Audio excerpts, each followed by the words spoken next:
नमस्कार, स्वागत है आपका हमारे चैनल पर। 7 नवंबर को पाइन लैब्स अपना आईपीओ लेकर आ रहे हैं। क्या इस आईपीओ से अच्छा लिस्टिंग गेन मिलने की उम्मीद कर सकते हैं? क्या ये आईपीओ अप्लाई करने लायक भी है या नहीं है? आज के वीडियो में इस आईपीओ का एनालिसिस करने वाले हैं। इस आईपीओ का एनालिसिस करने से पहले हम ग्रो आईपीओ और ओरकला आईपीओ का स्टेटस जान लेते हैं। ग्रो आईपीओ के लिए एक दिन का टोटल सब्सक्रिप्शन 0.57 टाइम्स रहा, जिसमें क्यूआईबी ने 0.10 टाइम्स सब्सक्राइब किया, एनआईए ने 0.59 टाइम्स और रिटेल इन्वेस्ट ने 1.91 टाइम्स सब्सक्राइब किया। वैसे ग्रो कंपनी अपना आईपीओ हाई वैल्यूएशन पर लेकर आ रहे हैं, फिर भी ये आईपीओ मुझे अप्लाई करने के लिए ठीक लग रहा है। इसका कारण यह है कि इन्होंने शेयर की प्राइस 100 रुपीज रखी है, जो कि मुझे अट्रैक्टिव लग रही है। और दूसरा कारण ये खुद स्टॉक ब्रोकर है, तो मुझे आईपीओ अप्लाई करने के लिए ठीक लग रहा है। अगर ये कंपनी स्टॉक ब्रोकिंग के सेक्टर में नहीं होती तो इस आईपीओ को मैं शायद अवॉइड करता। कल 6 नवंबर को ओरकला इंडिया आईपीओ का शेयर स्टॉक एक्सचेंज में लिस्ट होने वाले हैं। अभी इस आईपीओ के लिए ग्रे मार्केट में जीएमपी 70 रुपीज चल रहा है। इसके अकॉर्डिंग लिस्टिंग गेन 9.59% हो सकता है। अभी मार्केट पिछले 5 दिन से लगातार डाउन ट्रेंड में है, जिसका असर जीएमपी पर देखने को भी मिल रहा है। मार्केट डाउन होने की वजह से इस आईपीओ के लिस्टिंग पर भी असर देखने को मिल सकता है। इस आईपीओ से 8 से लेकर 12% तक लिस्टिंग गेन की उम्मीद की जा सकती है। ओरकला इंडिया आईपीओ के शेयर की लिस्टिंग प्राइस 790 से लेकर 820 के बीच हो सकती है। एक लोट का प्रॉफिट 1200 से लेकर 1800 के बीच हो सकता है। ये तो हमने ग्रो आईपीओ और ओरकला इंडिया आईपीओ के स्टेटस जाने। तो चलिए पाइन लैब्स आईपीओ के बारे में बात करते हैं। पाइन लैब्स एक leading Indian merchant commerce platform है। आपने कहीं ना कहीं मॉल, सुपरमार्केट, शॉप्स में पाइन लैब्स की स्वाइप मशीन देखी होगी। Company POS solution, payment processing और मर्चेंट फाइनेंसिंग जैसी सर्विसेज और सॉल्यूशंस में डील करते हैं। इनके प्रोडक्ट्स और सॉल्यूशंस में इन स्टोर पेमेंट्स में affordability solutions, UPI, dynamic currency conversion, growth of value added services, Pine Labs one. Online payments में payment gateway, payment links, tokeniser, pay out, subscription, Shopify integration, payment forms, fee collect, UPI verse, cross border payments है। Prepaid में brand wallet, gift card, refund, transit card, rewards catalogue, forex card, consumer and trade promotion आदि शामिल है। Credit processing में Bharat connect switch, UPI Setu acquire switch, merchant management, clearing and settlement, payment facilitator, card management, card switch, co-branded credit card, UPI issuer switch, credit line on UPI शामिल है। Fintech infrastructure में BBPS, UPI collector, account aggregator gateway, underwriting and collection, UPI autopay. Solutions में bank and financial institution, brands and corporates, government, fintech, e-commerce, startups, D2C. ये लगभग सभी industry में अपने solution provide करते हैं, जिसमें retail, health and wellness, education, consumer electronics, furniture and furnishing, petroleum and energy, food and beverage, hospitality, fashion and lifestyle, automobile, airlines आदि शामिल है।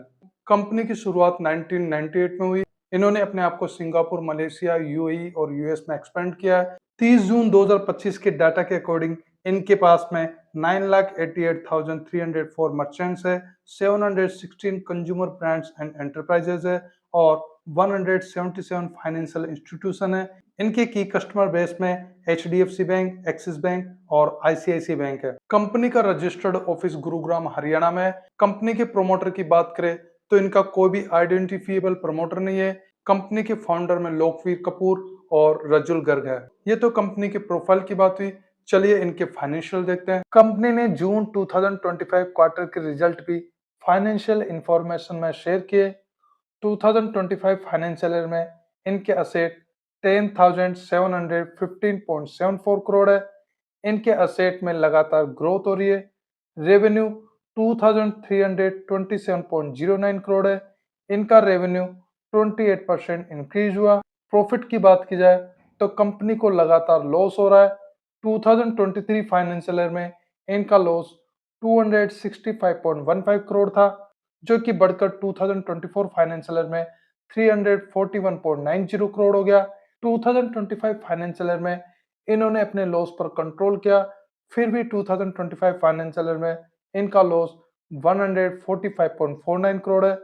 अच्छी बात है कि जून 2025 क्वार्टर में इनका प्रॉफिट प्लस में आया और इनका प्रॉफिट 4.79 करोड़ है।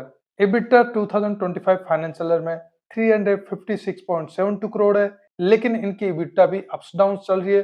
2023 फाइनेंशियल ईयर में इनकी EBITDA 196.80 करोड़ थी, जो कि 2024 में घटकर 158.20 करोड़ हो गई। 2025 फाइनेंशियल ईयर में इनकी EBITDA में बढ़ोतरी हुई है। नेटवर्थ 2025 फाइनेंशियल ईयर में माइनस 2244.27 करोड़ है।